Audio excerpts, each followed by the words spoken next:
shooter games. Pew pew, but actually you shoot with ships instead of guns. It is 2D shooters, horizontal or vertical is the genre of video games that I play the least, I would say, apart from all those that I just don't get at all, like the Koei strategy games or any of those EVE Online or any of those other games that are more like doing work than actual gaming. But whatever.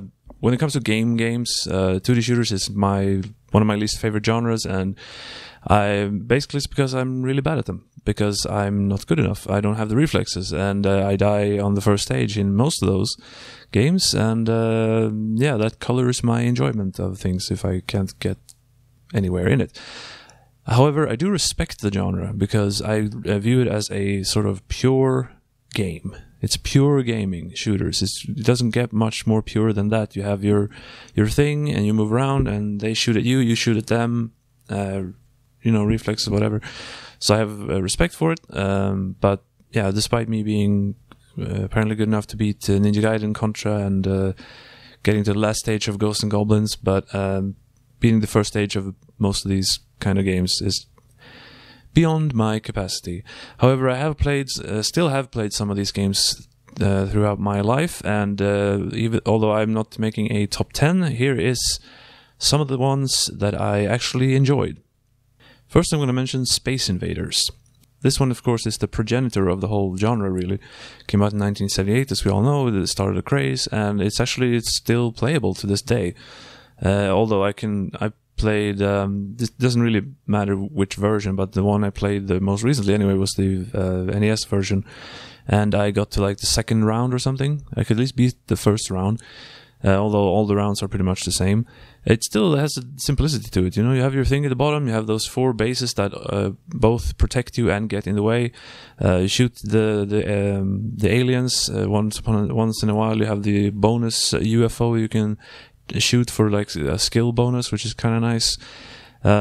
It's decent. What I don't like about it is that you can't multi-shoot. You can't do like a choo-choo-choo-choo. You can only shoot like one shot at a time. You have to wait until one shot hits an enemy or leaves the screen before you can shoot again, which I don't really like so much. But what I do, besides the design of the aliens being very iconic today, what I think I like the most is the music, or if you can call it music. But it's just this do do do do do do, and it just becomes faster and faster and faster as the enemies get fewer and fewer. And as they get fewer, the enemies increase in speed, which was apparently due to a bug. It was actually not designed, but it turned out to be one of those great bugs, one of those great mistakes, kind of like, even though I don't enjoy champagne was made by someone messing up in a wine cellar or something, making for carbonation. I don't know the full story, but whatever. One of those happy little mistakes that turned into a good thing. And yeah, Space Invaders, I can play around and enjoy myself. Next is one of the games I grew up with. It's Tiger Heli, made by Toaplan, at least the arcade version that this was based on. Now, this was, of course, my least favorite of the 7 games I owned as a kid, although I still played it from time to time, just thinking maybe this time I'll beat the stage.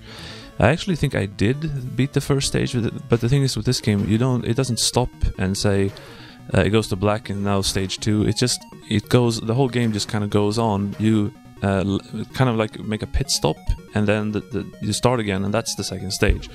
And I believe I've gotten to the first stop at least. But what I like about this game is the opening music, not the actual music, because that's just very aggravating. But the opening bit is good. It's kind of nice that you play as a helicopter instead of a space plane. Space fighter or whatever. But what I did like the most back then and now is that you can destroy stuff. You can shoot the tops of buildings, you can shoot parked cars, you can shoot, I think like there's a railway crossing, you have the little thing and you can shoot that. And a little bit of destruction goes a long way to making it a little bit more fun than just the pew pew. And I also like those option things, those little mini helicopters that come at your side, and they also increase your firepower, and you have the bomb. So it's basically it's really a technically solid game, but yeah, I can only really play for that one stage but it's still, it's still memorable for me. Next up is one that I assume all 2D shooters is familiar with, LifeForce, called Salamander in Japan, and I actually have the Famicom version, which I got because the cartridge is beautiful. It's transparent. It has this, triangle sticker with the title, but yeah, the transparency. I love transparent stuff in general, and I just had to own this cartridge just because it's lovely looking. The game actually is kind of fun for a little while at least, because unlike Gradius, this also being made by Konami, I can actually beat one stage. I have gotten to like stage 3 or 4 or something, but I think that might have been with the Konami code, which works in this game. But still, the game has good graphics. You have these like fire or changing terrain stuff going on. It's like has this organic look to it, so it looks like you're flying through a big monster or something.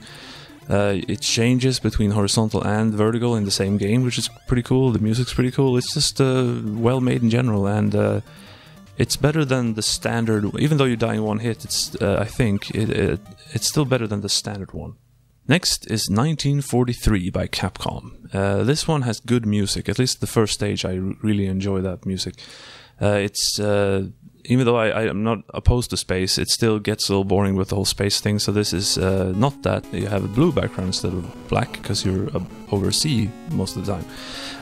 Or not, if not all the time, I don't know, because I obviously not beat the first stage. But this one, I don't think you don't die in one hit. You have this kind of health meter thing. And what I do like about this game is that I think it's started. No, that probably didn't start. I think Gradius had that too. But you shoot. Comes like the enemies come in waves, and if you shoot all the enemies in that wave, you get a bonus like power up, and then you pick those up, and then more speed and stuff. It makes it better. But what stands out most about this game probably is the point allocation system thing you can do in the beginning. You actually don't start with nothing, and then you have to earn every point from beating a stage. The stages, you get a few points as you start, and you can put them into defense or a weapon or HP or whatever it is.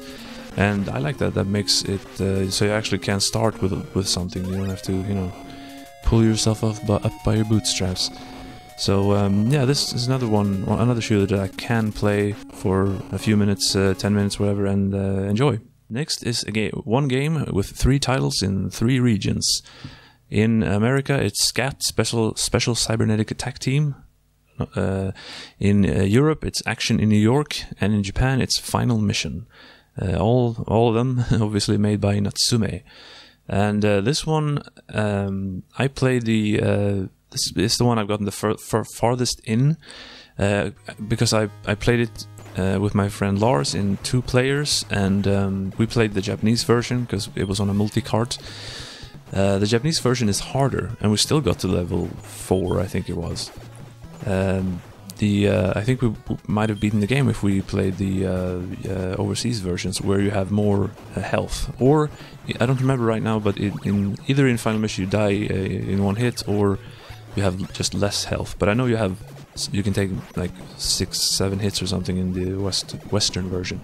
But the cool thing with this one is that you play as some guy with a jetpack, which comes from like Burai Fighter and Legendary Wings and those kind of games. There's a guy flying around, which makes him a bigger target. However, you have these 2 balls, but let's call them options, circling around you. And when you move to the right, they move to the right, and then when you move to the left, they move to the left. So you can, and they shoot at the same time you shoot your regular gun. So then, if they're behind you, you still shoot forward while they shoot backwards, etc. Which was a pretty cool feature, and it was interesting. However, I didn't like so much that I couldn't control it very well. I had to, move around in order to get them where I wanted them to be. But then when I found out that there was a button to freeze them in place, so you can easily put them forward, and you have a bunch of more firepower. You put them like this, you can get a lot of the stuff that goes around you or whatever. That made it a lot better. So yeah, we actually got pretty far, and it was really hard, and we died a lot, and we played it for a few hours, I think. But it was pretty good, and yeah, I like the feature of that thing. And I know it is not the first game it's ever been in, but it was good here, so yeah, I liked it. Moving on, this is sort of my top 3. And the first of those is all your base, all your base, all belong to us. This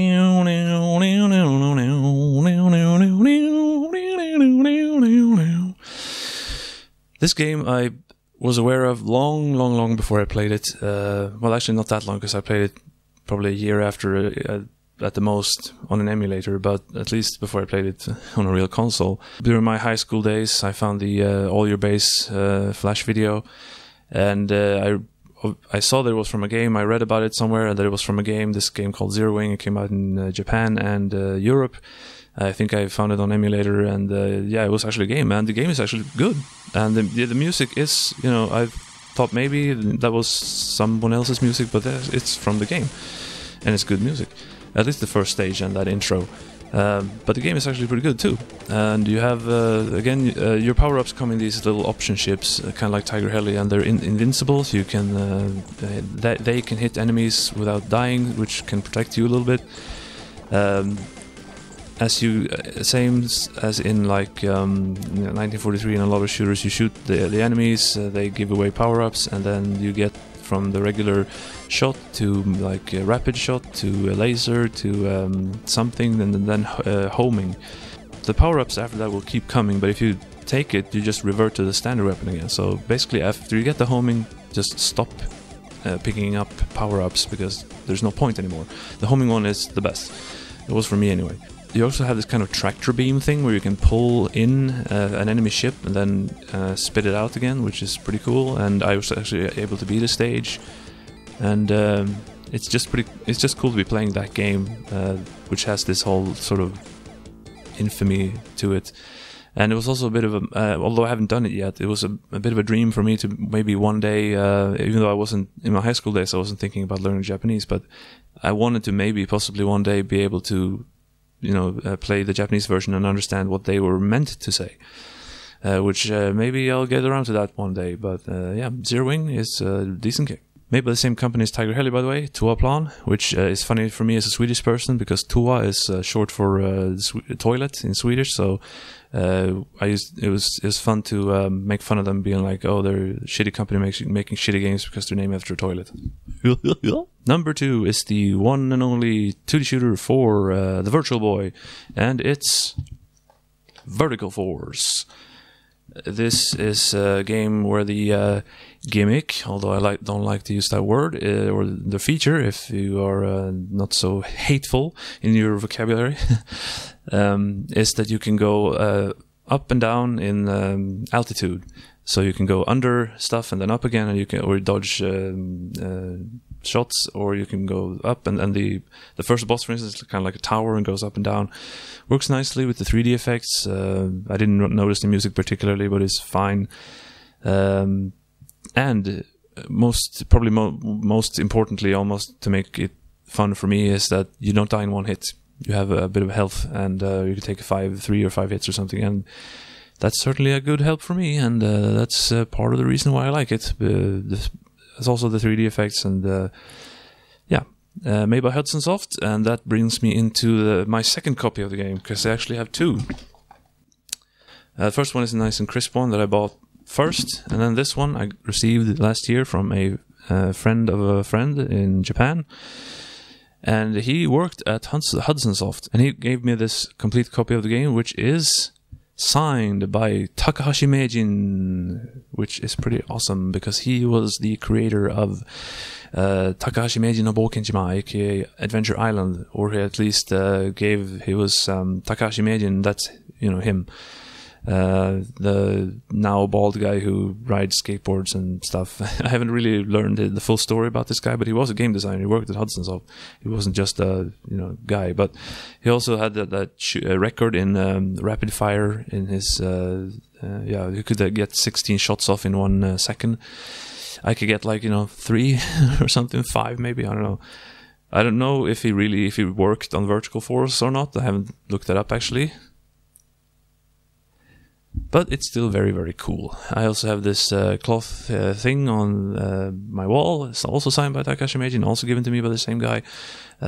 So, I mean, that's pretty awesome. So, yeah, but, that's beside the fact that the game is actually good. And now we come to my favorite 2D shooter, which does not star a plane like 1943. It doesn't star a spaceship like LifeForce. It doesn't even star a dragon like in Dragon Scroll, even though I haven't played that one. It stars a regular guy, or not so much regular, but it's a cowboy, because it's Gunsmoke, or Gun.Smoke, as they had to put it in the title because of the American TV show. Even though this is the Japanese version, and I don't think they needed to do that in Japan, but they still did. This is a real copy, but the cover here was not there, so the guy in the store made his own. Anyway, I enjoy this one. I have gotten to stage 3, which is pretty cool. The main feature, gimmick, whatever you want to call it, is that you don't just pew shoot. You press B to shoot diagonally left, which is this way to you, and then A to shoot diagonally right, this way to you, and then both buttons to shoot forward. And he has 2 hands, because I have 2 guns, like, because he's a cool guy, of course. And I like this system quite a bit, actually, because I don't feel as limited, even though you can't shoot backwards, because he's always locked in place, always strafing. And enemies do come up from behind, but that still doesn't seem like that much of a problem. Ironically, it should, but it doesn't. Also, and you die in 1 hit unless you have the badass horse, which offers armor. But it still manages to be fun, and I usually shoot in the diagonal mode and walk around more instead of just walking to meet every enemy head on, because I feel a little bit more protected, that it's harder for them to get in diagonally than straight forward. I don't know. You can also buy ammo and other weapons from the townspeople, who, of course, even though they're begging me to save their town, they still have to charge me for help, of course. The only thing I don't like about the game is the fact that you have to find or buy the wanted poster to enable you to fight the boss of the stage. If you don't find or buy the poster, the stage will just repeat indefinitely, and you will never beat the stage. I didn't know. I'm not sure why they did that instead of just designing a stage that has an end. But yeah, it's really not that big of a deal. Just the only tip, I guess, would be not buy so much ammo, because if you run out of money all the time, you can't buy the wanted poster. Although you can find it later on. But whatever. Actually, I digress badly. So yeah, those are my favorite 2D shooters. I can throw in a couple more sort of honorable mentions. I guess Silkworm for NES would be one. I played 2-player a little bit, and it's pretty interesting that you have the helicopter and the jeep, even though playing as a helicopter is much easier. The truck also has its advantages. Jackal by Konami is pretty much a 2D shooter, although it's not really, but sort of. I don't know. It's a bit on the borderline. Desigmon, where you can actually have that in the background here, where you can design your own 2D shooter, which is just cool of a concept. And Super Mario Land, where you have the submarine section and the airplane section, which is fun, and it doesn't overstay its welcome. It's not too hard. It's not. It's just, yeah, they made shooting fun somehow. I played a bit of shooting in Rayman Origins, I think, but yeah. In general, this is those are the ones I enjoy. Yeah. If you want to give me tips of any other shooters that are good, I don't know. Anyway, that's it. The end.